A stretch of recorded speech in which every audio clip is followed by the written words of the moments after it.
북왕국의 여호아하스 왕에 대한 기사가 오늘 본문입니다. 그는 예후의 아들입니다. 예후는 하나님께 나 보기에 정직히 행했다라고 칭찬도 받았던 북왕국에서 흔치 않은 아주 보기 드문 그런 칭찬도 받은 왕의 아들인데, 그가 결정적으로 예후가 잘못한 것이 뭐냐면 여로보암의 죄, 금송아지 죄에서 떠나지 못한 그 죄를 책망받았죠. 그래서 그의 왕조가 영원히 이어지지 않고 4대까지만 있으리라, 그렇게 하나님 말씀하셨습니다. 그 아들 여호아하스도 마찬가지입니다. 2절 말씀을 볼까요? 2절 말씀 함께 읽겠습니다. 여호와 보시기에 악을 행하여 이스라엘에게 범죄하게 한 느밧의 아들 여로보암의 죄를 따라가고 거기서 떠나지 아니하였으므로, 그 아들도 여로보암의 죄를 따라갔다. 그 죄에서 떠나지 아니했다 그랬어요. 여로보암의 죄라고 하는 것은 우리가 여러 번 살폈지만 여로보암이 르호보암 솔로몬의 아들을 반역할 때 북쪽의 왕국을 그가 세우고 그때부터 나라가 북쪽 남쪽 갈라지게 되었죠. 그런데 이스라엘 백성들은 전부터 절기 때마다 성전에 내려가서 제사를 드리도록 되어 있었습니다. 근데 여로보암이 백성들이 자꾸만 남쪽 예루살렘 성전에 출입하게 되면 그들의 마음도 다시 르호보암 왕에게 돌아갈까 염려가 된 것입니다. 그래서 그들의 발길을 성전에 출입하지 못하도록 북왕국의 베델과 단에 금송아지를 만들어서 이것이 너희를 인도하여 낸 여호와니라 라고 섬기게 한 것입니다. 백성들을 성전에 내려가지 못하도록. 그러니까 이 금송아지 죄악 속에 들어있는 것은 뭐냐? 자기가 하나님이 되고자 하는 자기의 왕권, 자기의 권력, 자기의 안위, 자기의 부요함을 확보하기 위해서 금송아지 죄를 짓게 만든 것입니다. 자기가 하나님이 되려고 한 것입니다. 그러니까 금송아지 죄라고 하는 것은요, 지금도 있는 것입니다. 지금도 있는 것이에요. 말로는 하나님을 섬긴다고 하지만 사실상 자기를 섬기면서 그렇게 사역하거나 신앙생활을 한다면 그것이 바로 금송아지 죄인 것입니다. 자기의 권력을 지키기 위해서 하나님의 말씀을 있는 그대로 전하지 않고 자기 뜻대로 전한다면 그것은 금송아지 죄를 섬기고 있는 것입니다. 교회를 하나님의 나라와 영광으로 섬기는 것이 아니라 자기 편한 대로, 자기 유익과 자기 이익에 맞는 교회가 되도록 만드는 일은, 그것은 하나님을 섬기는 것이 아니죠. 금송아지를 섬기는 것입니다. 자기를 위한 것이기 때문에, 교회를 이용하는 것이기 때문에, 자기가 받는 어떤 혜택 때문에 그것을 지키려고 말씀을 이용하는 것, 그것이 금송아지 죄인 것입니다. 그러니까 예수님이 나를 따라오려면 자기를 부인해라. 자기를 부인해라. 자기를 부인하지 아니하면 주님을 따라갈 수가 없고, 그것은 종교 생활에 지나지 않는다. 예수님을 따르는 진정한 신앙 생활로 이루려면 자기를 부인해야 된다라고 말씀하신 것입니다. 금송아지를 섬기는 그 모습들을 하나님이 보시고 분노하셨습니다. 노하셨다, 이렇게 되어 있습니다. 3절 말씀 함께 읽겠습니다. 여호와께서 이스라엘에게 노하사 늘 아람 왕 하사엘의 손과 그의 아들 베나닷의 손에 넘기셨더니, 하나님께서 그들의 원수의 나라인 아람 왕의 손에 넘기셨다. 그런데 하사엘의 손과 그의 아들 베나닷의 손에 넘기셨더라, 이렇게 됐어요. 그러니까 두 왕에 걸쳐서, 2대에 걸쳐서 넘기셨다는 것은 그렇게 오랜 시간 동안 고통을 받게 하셨다, 그 뜻입니다. 돌려 말하면 그런 오랜 기간 동안 그들이 자신들의 죄를 깨닫지 못하고 회개하지 못했다. 여러분, 회개하지 않으면 하나님이 대적을 일으키시고 대적을 강하게 하십니다. 신명기 28장에 나온 대로 회개하지 않는 것이 가장 괴롭게 사는 방법인 것입니다. 늘 넘기셨다 그랬죠. 늘 항상 하나님 넘기셨다 그랬어요. 왜 그렇게 하십니까? 우리가 주일에 예레미야 19장 3절 살펴봤는데요, 그들이 하나님의 말씀으로 듣고 떨지 못하기 때문에 하나님이 재앙을 보내신다. 그것을 재앙을 통해서 떨게 만드신다는 것이죠. 그 목적은 하나님의 말씀을 듣게 하시려고, 하나님께로 돌아오게 하시려고 그렇게 하신다는 것입니다. 그게 목적입니다. 그랬더니 4절 말씀 함께 읽겠습니다. 아람 왕이 이스라엘을 학대함으로 여호아하스가 여호와께 간구하매 여호와께서 들으셨으니 이는 그들이 학대받음을 보셨음이라. 아멘. 결국 여호아하스가 여호와께 간구하매 그랬어요. 평생 금송아지 섬긴 그 악한 여호아하스가 하나님께 기도하기 시작합니다. 여호와께 간구하매, 이 히브리어 원문을 조금 직역을 하면 여호와의 얼굴을 구하매라는 뜻입니다. 얼굴을 구했다. 하나님의 얼굴이라는 것은 하나님의 은총, 하나님의 자비, 하나님의 긍휼, 하나님의 은혜를 구했다는 뜻인 것입니다. 그러니까 하나님이 여호와께서 들으셨으니 이렇게 되어 있어요. 그러니까 여러분, 하나님의 노하심 3절에 나오잖아요. 이스라엘에게 노하사 그랬어요. 하나님의 노하심의 목적이 무엇인가를 우리가 알아야 되는 것이에요. 하나님의 분노의 목적을 아느냐, 우리가. 그것은 이스라엘 백성들의 멸망이나 진멸에 있는 것이 아니라 하나님께 간구하도록 하시기 위해서, 그리고 하나님의 들으심과 은혜 베푸심이 그 노하심의 목적이라는 것입니다. 하나님의 분노는요, 하나님의 성품, 하나님의 본성, 하나님의 본질, 사랑에서 나온다는 것이에요. 하나님은 사랑이심이라 그랬어요. 그 노하심조차도, 그 자체도 사랑에서 나온 것이다. 하나님의 은혜 베푸심을 목적하는 노하심이다 하는 것이. 하나님이 들으시잖아요. 그 악인들의 기도조차도 간구하면 즉각 들으시고 응답하신 하나님이십니다. 그리고 그들의 학대받음을 보셨음이라 그랬어요. 그들이 학대받고 있는 모습을 보고 계셨다라는 뜻인 것입니다. 옛날에 아이들이 잘못하면 부모들이 이제 마지막으로 주는 벌이 있습니다. 나가 하는 것이, 집에서 쫓아버리는 것입니다. 그때 문 밖에 아이들을 세워두는데 집에서 편하게 TV 보고 잠자는 부모는 없어요.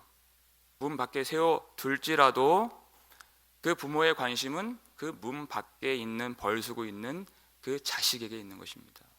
혹시라도 잘못될까봐, 혹시라도 정말 나가버릴까봐 노심초사 그 아이를 주목하고 바라보고 있는 그 부모와 같이 하나님은 징계하시지만 그 학대받음을 보고 계셨다. 그리고 기도하자마자 들으셨다는 것입니다. 하나님 어떻게 하십니까? 5절 말씀 함께 읽겠습니다. 여호와께서 이에 구원자를 이스라엘에게 주심에 이스라엘 자손이 아람 사람의 손에서 벗어나 전과 같이 자기 장막에 거하였으나. 아멘. 여호와께서 이에 구원자를 이스라엘에게 주심에, 그랬어요. 구원자를 보내주신다. 그들의 학대받음을 보시고 그리고 그 왕의 기도를 들으시고 하나님이 구원자를 즉각 보내주셨다는 것이. 그 학대받으면서, 전쟁에서, 그 괴로움 당하면서 건져낼 수 있는 그 누군가를 보내셨다. 누군가를 보내셨다. 성경에 나와 있지 않기 때문에 그 누군가는 우리가 정확하게 누구인지 알 수 없습니다. 어떤 지도자인지, 어떤 장군인지, 어떤 외부의 세력인지, 어떤 선지자인지, 그 구원자 누군지를 알 수 없어요. 근데 우리가 부인할 수 없는 결정적인 사실은 그 구원자를 보내신 여호와 하나님 자신이 우리의 구원자가 되신다. 구원자를 하나님이 보내시잖아요. 그래서 이사야 12장 2절은 여호와는 나의 구원이심이라고 그랬어요. 하나님이 우리의 구원자이십니다 라는 고백인 것입니다. 그래서 그들의 고통받으면서, 학대받으면서 그들을 건져내셨다. 다시 평화가 찾아왔다. 다시 일상이 회복됐다. 그런데 그들이 어떻게 했습니까? 6절 말씀 우리 함께 읽겠습니다. 그들이 이스라엘에게 범죄하게 한 여로보암 집의 죄에서 떠나지 아니하고 그 안에서 따라 행하며 또 사마리아의 아세라 목상을 그냥 두었더라.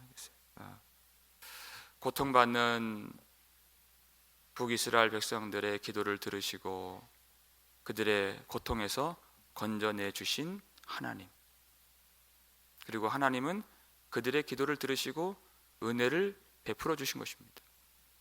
그런데 그들이 여전히 여로보암 집의 죄에서 떠나지 아니하고 금송아지 죄에서 떠나지 않고 계속 섬기면서 또 거기에다가 아세라 목상을 그냥 두었더라. 그 가증스러운 하나님이 아주 미워하시는 그 우상을 그냥 그대로 두었다. 하나님이 평강을 주시고 다시 일상을 회복시켜 주셨고 하나님이 은혜를 베풀어 주셨는데 그들은 여전히 죄에 머물러 지냈다는 것입니다. 여러분, 하나님의 은혜 베푸심의 목적은 고통을 제거하심에 있는 것이 아닌 것입니다.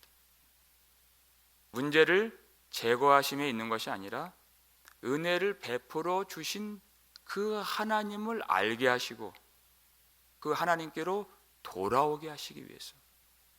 은혜의 목적은 하나님의 사랑을 알고 하나님께로 돌아오게 하시는 그 일이 목적인 것입니다. 근데 우리도 그럴 때가 많이 있습니다. 문제가 있고 어려움이 있을 때는 기도를 열심히 하다가도 하나님이 은혜를 베풀어 주시고 하나님이 그런 일들을 해결해 주시고 선하게 우리를 인도해 주실 때 오히려 은혜를 받았다면 더 하나님을 찾고 더 감사하고 감격하며 하나님 앞에 나와야 되는데 그렇게 하지 못할 때가 참 많이 있다. 어떤 그 고통의 문제나 어떤 근심의 문제가 다 사라질 때 그때는 오히려 기도가 말라버리고 기도를 하더라도 깊이 간절하게 하지 못하는 그러한 연약함이 우리에게도 있습니다. 하나님이 평강을 주셨는데 오히려 그 평강 때문에 더 죄를 짓게 되는 그런 모습도 있습니다. 하나님이 축복을 주시고 은총을 부어 주셨는데 더 거침없이 하나님이 싫어하시는 일들을 감행하고 죄를 버리지 못하는 더 깊은 죄로 빠져드는 그런 모습들이 우리 가운데 있습니다. 하나님이 우리에게 왜 은혜를 베풀어 주시는가? 하나님이 우리에게 주신 그 놀라운 은혜가 우리로 하여금 하나님을 바라보게 하지 못하고 더 썩게 만들고 더 그를 망치게 만들고 더 신앙을 잃게 만든다면야 어떻게 하나님이 우리에게 은혜를 주시겠습니까? 하나님이 은혜를 주실 수가 없는 것입니다. 하나님이 그것을 급기야는 걷어가시죠. 7절 말씀 함께 읽겠습니다. 아람 왕이 여호와하스의 백성을 멸절하여 타작마당에 티끌같이 되게 하고 마병 50명과 병거 10대와 보병 10,000명 외에는 여호와하스에게 남겨두지 아니하였더라. 아멘. 하나님이 아람 왕을 다시 보내신다는 얘기입니다. 하나님이 다시 그 대적들을 일으키셔서 여호와하스의 백성을 멸절하여 그랬어요. 어떻게 합니까? 타작마당에 티끌같이 되게 하고 철저하게 심판하셨다. 하나님의 은혜를 귀한 줄로 알지 못하고 하나님의 은혜를 방탕함으로, 범죄함으로, 부패함으로 악용한 자들, 하나님의 은혜를 거두시고 하나님의 보호의 손길을 하나님이 떼어버리신다. 그랬더니 다시 대적들이 일어나서 타작마당에 티끌같이 되도록 철저하게 심판을 받게 되었다라는 것입니다. 여러분, 하나님의 은혜가 우리로 하여금 죄짓게 만든다면 하나님은 더 이상 은혜를 주시지 않습니다.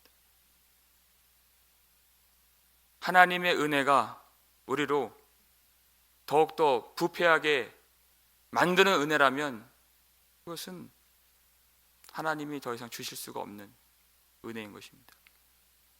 여러분, 예수 그리스도께서 우리를 구원하시려고, 우리의 구원자는 예수 그리스도이신데 우리를 구원하시려고 십자가에서 죽으셨습니다. 예수님이 우리가 방탕하게 되도록 십자가에서 죽으셨다면 그것은 하나님의 사람이 아닌 것입니다. 예수님의 십자가 은혜는 우리를 죄에서 건져내시는, 모든 불법과 부정함과 불의함에서 건져내시는 살아계시는 하나님의 은혜를 주시는 십자가인 것입니다. 계속해서 죄에 머무른다면 우리는 하나님의 백성이라 할 수가 없는 십자가의 원수가 될 것입니다. 우리에게 은혜를 베풀어 주신 하나님은 그 아들을 우리 대신 십자가에서 죽게 하시고 그 아들을 우리 대신 내어주신 하나님이십니다.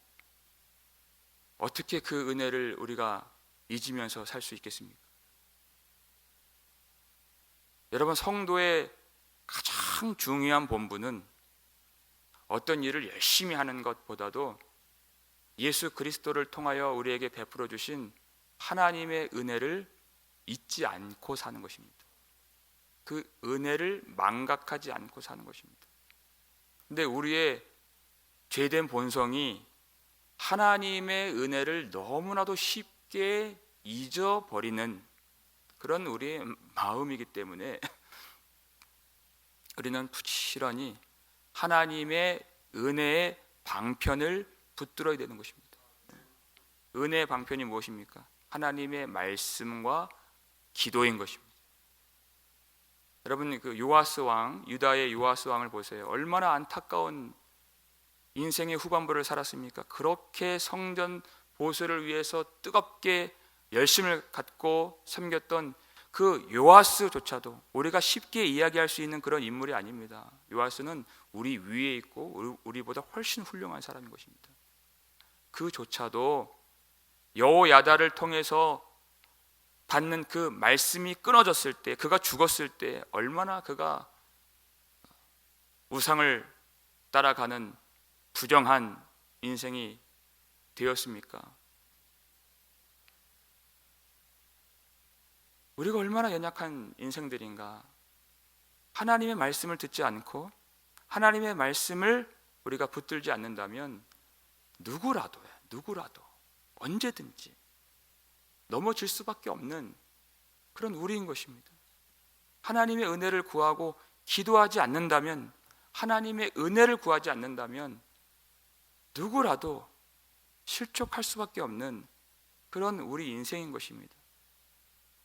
여러분, 우리가 기도할 때 단지 우리 삶에 놓여 있는 그냥 문제가 떠나가게 해달라고, 그런 고통이 떠나가게 해달라고, 여러분 그렇게만 기도하지 마시고 하나님의 은혜를 주시는 그 목적대로, 그 하나님이 우리를 구속하신 그 목적대로 죄에서 떠나기를, 문제가 떠나는 것이 아니라 우리가 죄에서 떠나기를, 그리하여 하나님의 은혜가 충만하여 우리를 구원하신 하나님을 온전히 섬길 수 있기를 그렇게 간구하시길 바랍니다.